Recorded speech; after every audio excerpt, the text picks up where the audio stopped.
The NBA is currently in the midst of its 77th season, and like most things that are 77 years old, it's completely unrecognizable from when it first started. Hell, only 3 of the 11 teams from that inaugural season still even exist today. And over those 77 years, these 10 days changed the league in a way that will be remembered forever. But since NBA history is so expansive, let's do a few honorable mentions. The first ever NBA game on November 1st, 1946, the first ever draft lottery on May 12th, 1985, and the start dates of the 2 lockouts that actually resulted in games being canceled on July 1st in both 1998 and 2011. With those out of the way, these are the 10 days that changed the NBA forever.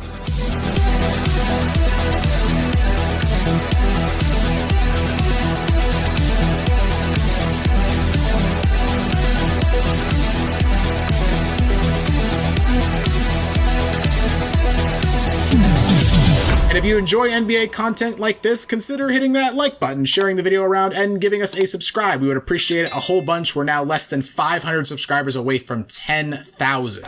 Number 10, August 3rd, 1949. So a quick fun fact you might not know, for its first 2 seasons, the NBA was actually known as the BAA, the Basketball Association of America. Prior to the 1948-49 season, however, 4 teams from the rival National Basketball League, the Fort Wayne Pistons, Indianapolis Jets, Minneapolis Lakers, and Rochester Royals, all joined the BAA. The next year, with the NBL struggling, representatives met at the Empire State Building in New York and hashed out a merger of the 2 leagues and formally rebranded themselves as the National Basketball Association. Weirdly though, the NBA regards the merger with the NBL as an expansion and not even a merger, and they only recognize NBL records if a player or coach participated in the NBA for more than 1 season after the merger. Despite that, there's 5 currently operating NBA franchises who trace their history to the NBL: the Lakers, Pistons, the 76ers, the Kings, and the Hawks.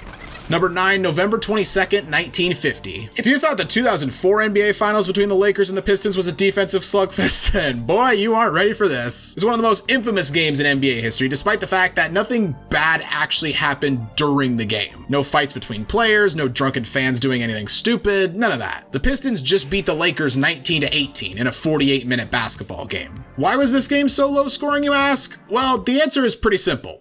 George Mikan. The Lakers' big man was the most dominant player of the era, and well, he can't score if he doesn't have the ball. The Pistons held the ball all game long, sometimes for as long as 3 minutes at a time. Why didn't the Lakers attempt to get the ball back? Well, they led for most of the game, so they saw no point in making an effort to get the ball back from the Pistons, because if the Pistons just ran out the clock, they were going to lose. And Lakers head coach Johnny Kundla said, quote, "Play like that will kill professional basketball." The game caused the league to inquire about new ways to deter stalling, and 4 years later in 1954, the NBA found their answer with the 24-second shot clock. And given that oftentimes when talking basketball, we now have to specify in the shot clock era, yeah, it was a pretty big deal. Number 8, June 17th, 1976. The original American Basketball Association, because yeah, that got rebooted too, is generally considered the biggest competitor the NBA ever had. The ABA boasted several high-profile players, notably Julius Erving, George Gervin, Artis Gilmore, Rick Barry, Spencer Haywood, Moses Malone, George McGinnis, and David Thompson, just to name a few. Despite the league boasting these pretty high-profile stars, the ABA apparently intended to force a merger with the NBA from the very beginning. The league reportedly wanted to replicate the merger between the AFL and the NFL that had occurred in 1970. ABA officials reportedly told interested parties they could get an ABA franchise for half the cost of an NBA expansion franchise, and that the value of said franchise would double once the merger went through. Talks towards the merger actually started in 1970, but the merger was postponed because of, get this, a lawsuit filed by Oscar Robertson on behalf of the NBA-PA. See, the competition between the ABA and the NBA had resulted in higher salaries and more options for the players. Eventually, the lawsuit was settled in 1976, allowing for the merger of the 2 leagues, as well as reforms being made to NBA free agency, giving players more control over where they play. 4 teams from the ABA, the Indiana Pacers, Denver Nuggets, San Antonio Spurs, and New York Nets joined the NBA officially and finally completed the merger after 6 years. Number 7, October 11th, 1979. The introduction of the three-point line to the NBA. The three-point line was popularized by the aforementioned ABA, having used it in every one of their seasons. The line was introduced as a way to give smaller guards more opportunity opportunities to score and to reduce the dominance of the low post centers of the era. Originally, the line was introduced on a one-year trial run, but proved successful enough that it was kept around. Despite it sticking around, it was largely viewed as a catch-up mechanic at best and a gimmick at worst. And that's obvious from its first 15 years of existence, because the league average for threes attempted per game was under 10 in every one of those seasons. During the 1994-95 season, however, the line's distance was decreased from 23 feet 9 inches to a flat 22 feet in an effort to increase scoring. Scoring actually ended up declining, but there was a significant jump in threes attempted per game, from 9.9 to 15.3. It's also a common conspiracy that the line was shortened to appease Michael Jordan and to make it easier for the face of the league to shoot three-pointers. I'm not sure about this because at the start of the 94-95 season, Jordan was still playing baseball, but who knows? I guess that depends if you believe in the theory he was actually suspended for gambling. Despite increased usage, the line was still largely seen as something only to be used if you were down by a large margin, not really something you needed to win a championship. That is until Steph Curry and the Golden State Warriors came along. The Warriors shot their way to 6 finals appearances and 4 NBA championships, primarily due to their incredible marksmanship from beyond the arc. The Warriors' success shooting the three-pointer prompted basically every other team to embrace shooting threes. So much so that since the 2014-15 season, NBA teams have gone from shooting 22 threes per game to 34 threes per game. Genuinely incredible that something that was once considered a complete gimmick is now the single most important tool in modern basketball. Number 6, February 1st, 1984, the day David Stern became commissioner of the NBA. Stern took over from Larry O'Brien and was responsible for leading the NBA to an incredible period of growth in the late 80s and the early 90s. Now, a lot of the credit for that growth goes to the legendary players of that area, mainly Magic Johnson, Larry Bird, and especially Michael Jordan. But Stern also changed the way the NBA marketed itself. He moved the focus away from marketing teams and towards marketing players. Additionally, Stern pushed hard for professional players to be allowed to play in the Olympics, and that paved the way for the legendary 1992 Dream Team, which showcased the NBA's best on the world stage. Stern also oversaw significant expansion to the NBA, with a total of 7 new franchises joining during his tenure, including expansion into Canada. Now, Stern's tenure as commish was not without its controversy. The 1985 NBA draft conspiracy, the 2002 Western Conference Finals, the dress code, the one and done rule, the microfiber ball, the Chris Paul trade veto, and that's just a handful. There's plenty more. Despite that, Stern's legacy as NBA commissioner is set. He helped the league recover from its downturn in the 1970s and helped the NBA expand from a nationwide brand to a worldwide one. Number 5, November 19th, 2004. The Malice at the Palace, probably the worst day in NBA history if you only count events that happened during a game. We all know the story, but real quickly, the Indiana Pacers were in Detroit to take on the defending NBA champion Detroit Pistons. Both teams had played a hard-fought 6-game series in the Eastern Conference Finals the season prior, and thus were not too fond of each other. The Pacers led by 15 with just under a minute left when Ron Artest put a kinda hard but ultimately unnecessary foul on Ben Wallace. Wallace responded with a hard shove to Artest, and both teams proceeded to have what at first glance was a standard NBA confrontation. Two guys get in each other's faces, they're pulled apart, both get technical fouls, you know, the usual, we see one of these a week. That is until, when the referees were still discussing the prior play, a fan named John Green threw a cup that landed on Artest, who was laying on the scores table. You know the rest. Artest was suspended for the remainder of the season, Steven Jackson got 30 games, and various other players got suspended for a total of 30 additional games. In the aftermath, the NBA's reputation took a massive hit, with many political commentators especially lambasting the NBA for their players being a bunch of quote-unquote thugs. The changes were swift. Security around the court was vastly increased, and limitations on alcohol sales were put in place. A month later on Christmas, the Pacers and Pistons met again for the first time since the brawl, this time in Indiana, and to everyone's relief, nothing happened. The two teams met again in the 2005 playoffs, this time in the second round. But with Artest still suspended, the Pacers just couldn't keep up with the Pistons, and they eventually fell in 6 games. The next year, in an effort to further improve its public image, the NBA instituted its infamous dress code, which was super popular with players.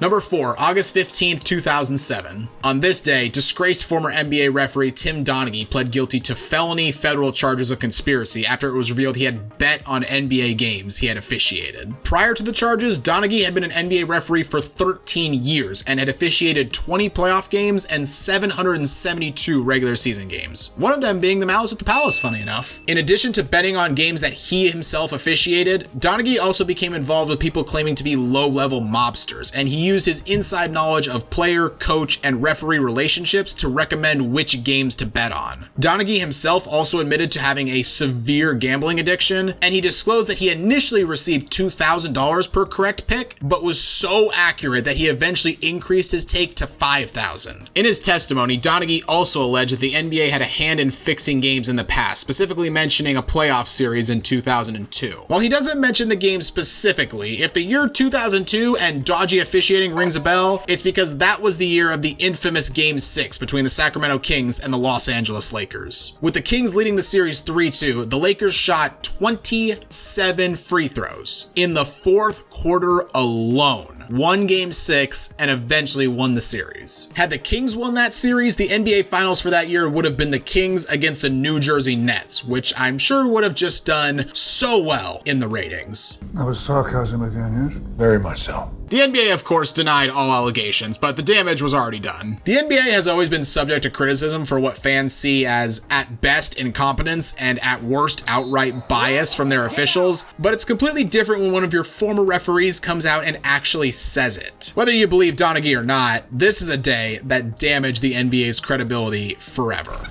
Number 3, July 8th, 2010. The decision. The day that, for some people, LeBron James' reputation was irreparably damaged. After being upset in the second round by the Boston Celtics, LeBron decided that enough was enough, and he left the Cleveland Cavaliers for the Miami Heat, who had just recently signed Chris Bosh and retained Dwayne Wade. Overnight, LeBron went from one of the world's most popular athletes to arguably its most reviled. Former players, pundits, and fans alike lambasted LeBron for taking what they saw as the easy way out instead of sticking with his hometown Cavaliers. He is dead to me.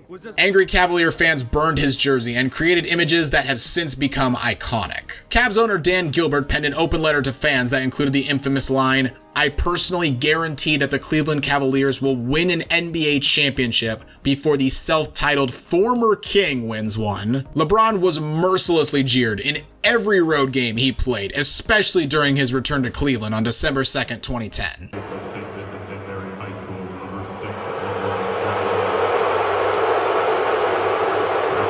And to the delight of many, the Heat went on to lose in the 2011 NBA Finals to the Dallas Mavericks. The impact on LeBron's career was big, no doubt, but it was the change in mentality of NBA players that left a lasting impact. Players no longer sat back and waited for executives to build them a championship roster. They decided that if the execs couldn't do it, they'd do it themselves. Since LeBron's decision, more and more player-created super teams have been formed with various degrees of success. And plenty of people have made the argument, and I think it's absolutely true. If not for LeBron's decision, Kevin Durant doesn't join Golden State. In addition, while trade requests certainly existed before the decision, nowadays they seem, at least to me, to be a little more commonplace. In recent years, stars like Kyrie Irving, Anthony Davis, Paul George, James Harden, and Kevin Durant have all requested out of their current teams, and outside of KD, all got their wish, and Paul George and Harden actually got it twice. LeBron's decision to leave Cleveland was basically a declaration that read, "I'm doing what's best for me, and it doesn't matter what anybody thinks." And seeing the best player in the world do that made every other player a lot more comfortable doing it too.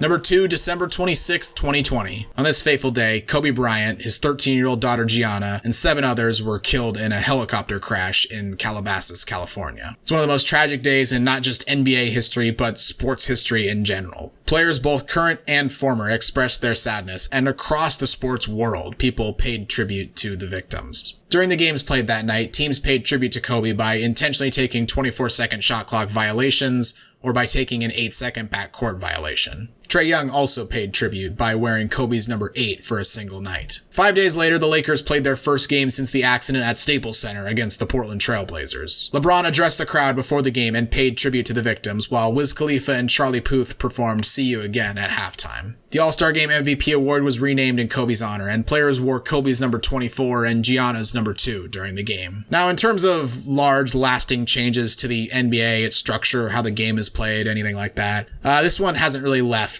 that much of an impact. Yet. But for every person who had the privilege of watching Kobe play, it's not a day we're gonna forget anytime soon. We miss you and Gigi every day, Kobe. And number 1, March 11th, 2020. For the few months that preceded this day, a lot of people in the US were wondering if COVID-19 was really that big of a deal. It was spreading overseas and already affecting sporting events. In fact, a lot of Champions League matches played in the week or so prior were played without fans. Not Liverpool though, they packed out Anfield only to watch their team get eliminated by Atletico Madrid. Still, it hadn't had any significant impact on day-to-day life, at least not here in the States. In the days prior to the 11th, however, the NBA announced in a joint statement with the NHL, MLB, and MLS that they would be limiting locker room access to only essential team personnel, and informed teams that they should make preparations to play games without fans. On the morning of the 11th, the Warriors actually announced that their game against Brooklyn the following day would be played without fans. But shortly after 9:30 p.m. Eastern Time, the league announced that Rudy Gobert had contracted the virus, and the league was suspending the season until further notice. After months of waiting that saw the NBA lose out on hundreds of millions of dollars from lost advertising and ticket sale revenue, as well as putting pretty much all stadium workers out of a job, the season finally resumed on July 30th in the bubble at Walt Disney World. The bubble went off without a single person testing positive for COVID, and ultimately saw the Los Angeles Lakers emerging as champions. If you're interested in a more detailed breakdown of the NBA bubble, we already have a retrospective on that topic that you can check out. The next year, the vast majority of teams played in front of empty stadiums for most of the year, and it wasn't until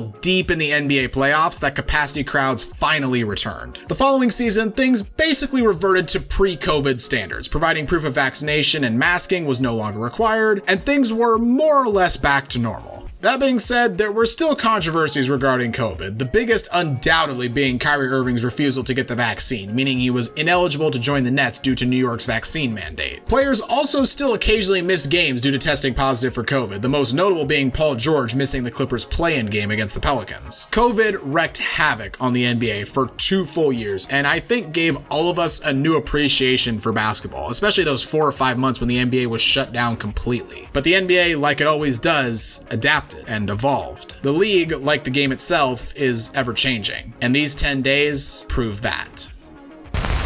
That's the list, guys. Did I miss any days that changed the NBA? Let me know in the comments down below. If you enjoyed the video, consider dropping it a like and sharing it around, as it helps us a whole bunch. And if you enjoy basketball content, consider checking out some of our other videos as well. Happy New Year's, guys, and don't forget to subscribe to Synthetic Sports.